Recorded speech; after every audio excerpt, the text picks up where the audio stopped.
it all started from there, where every day after my school, I used to sit in the internet shop.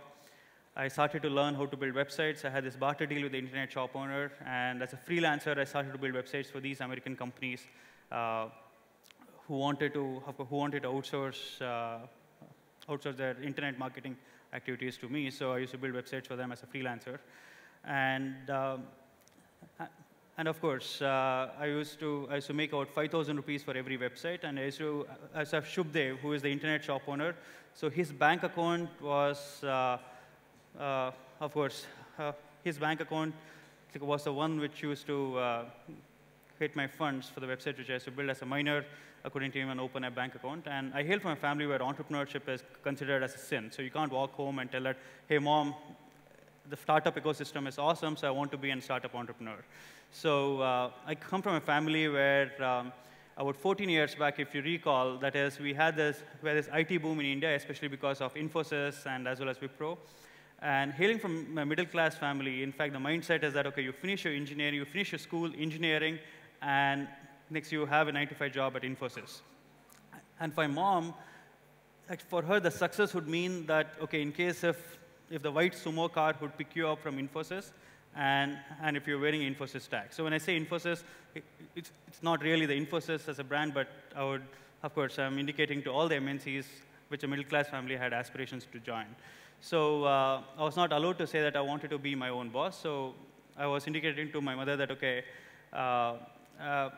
for my schoolwork, I've enrolled in special classes. I may have to visit some internet shop for my assignments. So it all went for about 6 months. And after 6 months, I had finished my 9th standard, and we had a 10th standard. So the entire summer holidays was actually spent in this internet shop. And in the same summer holidays is where I had this very interesting company called Network Solutions Incorporated, so which was an American-based company which wanted to outsource some of its work for freelancers like me. The first thing that they asked was, OK, we need your CV. And as a 14-year-old, and I'd never made how does a CV look like. So I went out to the internet, and I figured out how do you make a CV. And the best part is we still follow the same format even now. So I started to fill up that format. The first page was almost empty, because in the first page, you need to fill all about your academics. So for me, I had to say that I'd finished my 9th grade and with X percentage in CBSE board. And my following page was a filler, where I had to fill about all the websites which I've built and the skills which I've acquired. And I sent the CV to the American company. And of course, when they had my CV, they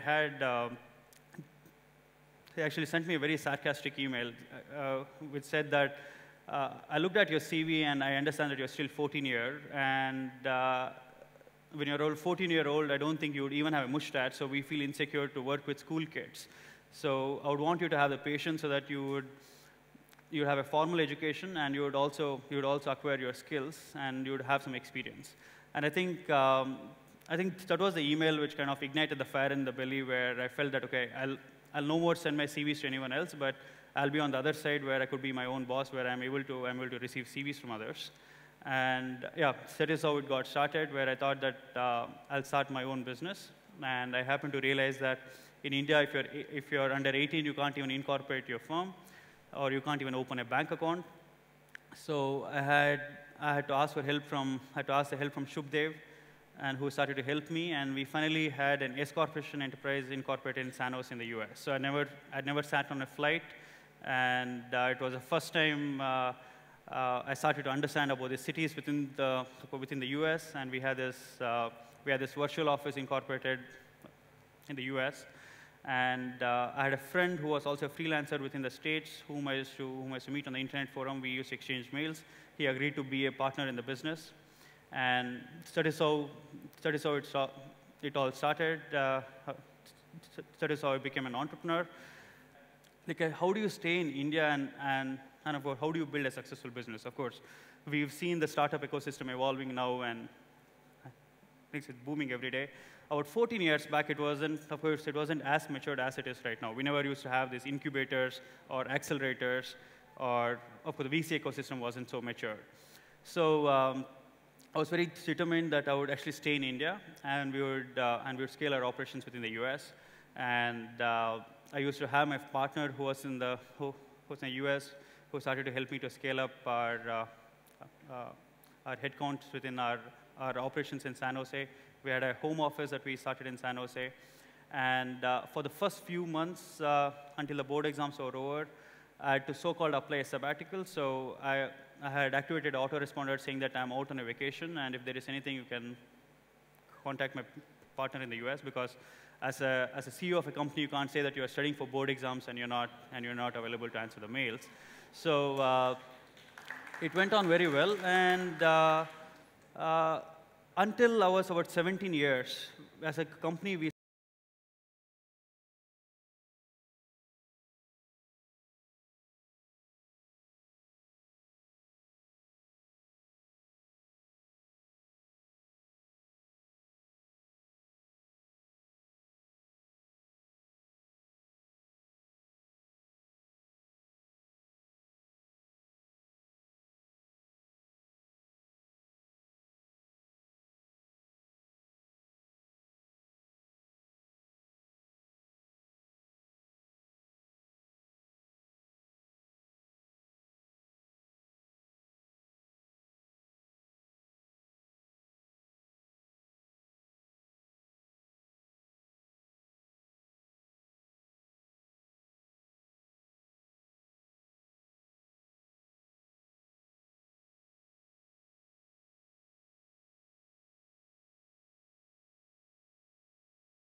So I was very scared. So I went back to my mentor, who was the internet shop owner.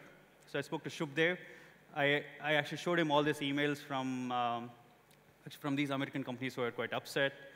So he looked at me, and the first thing he tells us, OK, I want you to cool.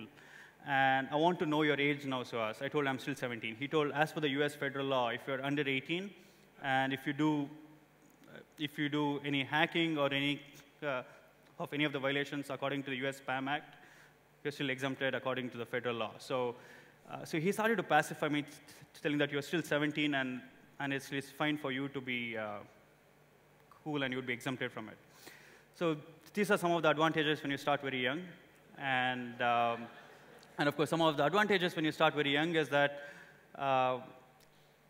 because of that achievement, which you would make at a very young age, you would, intentionally or unintentionally, you would start attracting the media's attention, by which you don't invest on advertisements or much on marketing.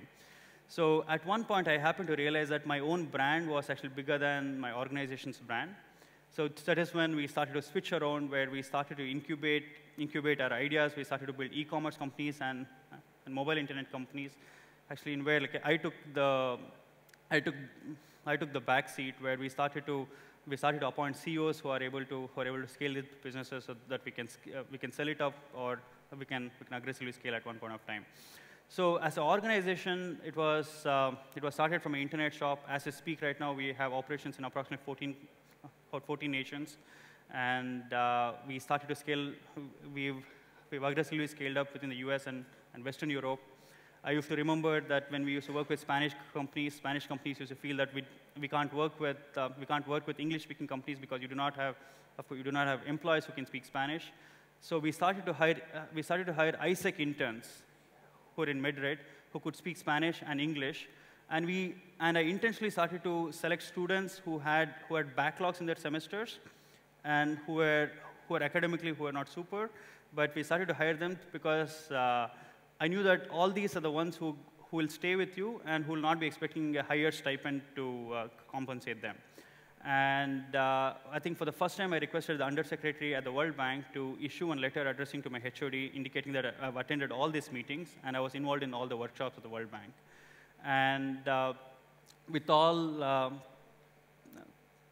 confidence, I went to my HOD's room because my hall ticket was withheld, and I presented this undersecretary's letter to my HOD.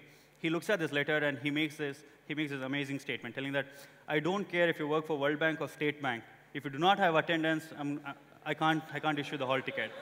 So I started to realize that okay. Of course, I started to feel that, of course, somewhat it was very sad that in the Indian education system, our education was very much focused on the bookish knowledge and about the scores.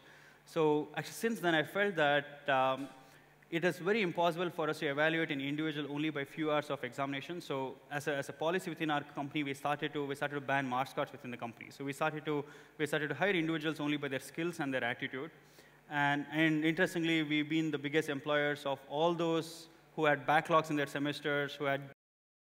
So yeah, I knew that I would have a hard time at my home because my mother had this aspiration that she wanted her sons to be engineers, and she wanted to boast with her sisters that one of my sons is an MBA, one of my other son at least has finished his engineering. But I went back to my mom and indicated that, okay, I couldn't complete my engineering. I've got a shortage of attendance, and I can't wait for 1 year. And my mom's first reaction is, as an entrepreneur, I understand that you do not have a fixed salary. Fine. You have no fixed working timings. That's also fine. But now, as an entrepreneur, you will not even have education qualifications. So who's going to marry you? So she started to scare me with all kind of angles. And those are the hurdles which I faced personally as well.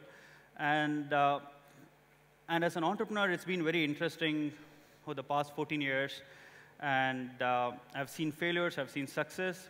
And at the same time, of course, as I indicated that at one point, it is a disadvantage when I, as an individual was a bigger brand even than my organization.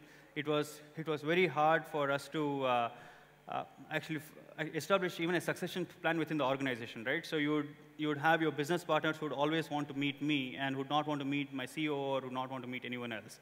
I've got a CEO who makes this fun that his experience is my age, and ultimately, if at all he has to be elevated as the CEO of the company, or if he wants to head the board, there is no way that I could exit and I could start something else. So we started to feel that, okay, and for the best thing for the company is that we'll start incubating more and more ideas, and of course it could be as SPV or subsidiary companies which we could build it as separate entities and we could scale.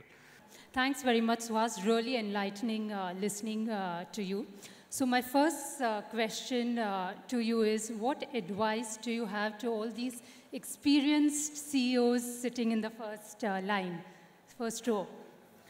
Of course, I don't think I'm such a big personality to advise them, but I would only tell that it's very important within their workforce and within their talent force. It's very important to identify those who are actually passionate about their jobs and whom as a leader, if they are able to ignite their fire in the building.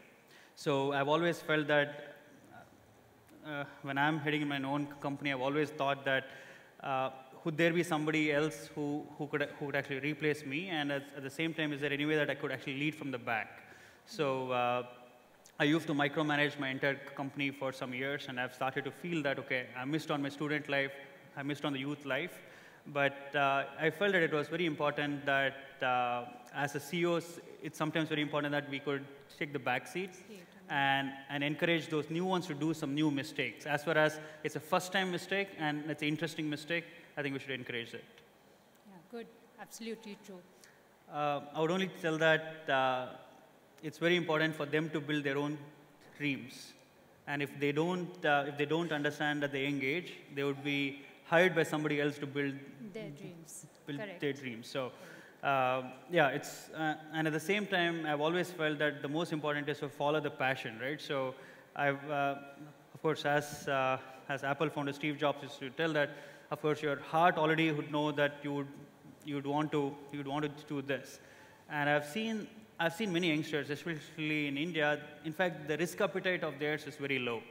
So they've always got those excuses for what reason they shouldn't be implementing their ideas within their organization or outside of the organization, thinking that, okay, if they are upsetting their supervisors or their boss, or if they're upsetting their own family members. So I would only tell that follow your heart and increase your risk appetite. Correct. Okay, so since this is an advertising and a marketing conclave, and I know you said, and I read up on the net about you, that you've got a lot of PR because of your age and a young company, young business. Do you do any paid marketing or advertising for your businesses now? For my own company, we still haven't started, but recently we had meetings with one of the agencies where we wanted to strategize that how could we make my company's brand name more prominent than my own brand name. And so interestingly, as a company, we've never spent on ads. So, but of course, all the startups that we've started to, which I've started to invest in, or which my company has started to build in, is all built within this eyeball revenue. It's either that we are monetizing it through ads, or as a startups, we are aggressively investing on ads. Okay, tell me, do you feel, now that you've been working for some time now, 10 years almost, right? Do you feel that you missed out on the education? Because nowadays, you know, what happens is so many people go abroad, they go to Harvard, they get all these fancy MBA degrees. So do you feel that you've missed out on something, the formal education or an MBA or a marketing that you could have done that would help you, you know, in your business and could have taken you to a different level? Sure. I mean, I actually don't feel that, because when the Harvard Business School invited me to address their students, I felt that I wouldn't be missing much except the access to its network. But I wouldn't say that education is not important. Education is definitely important. If it wasn't education, I can't be speaking here in English, which is not my mother tongue. So I would certainly feel that, of course, education is important, but the way we are assessing students in education is inefficient. So we are mainly focusing on bookish knowledge, and I would always felt that if it could be switched around with practical approach and with kind of mandatory internships for technical and as well as for management students. Okay. So coming back to your work, what would you say are your key challenges or one big challenge that you face in work? So as an organization, because we've scaled up now, in fact, the biggest hurdle that we face is when you have got PE investors and when you've got a formal board, it's very, I would say that it's, at times it's very hard for all of them to accept the wavelength in what you are building the company and to accept, of course, accept your vision that you had for the company. Because, like for example, when we were very small, it was very easy for us to tell that, okay, we will hire few interns from Spain and we'd establish a presence in Spain in Madrid.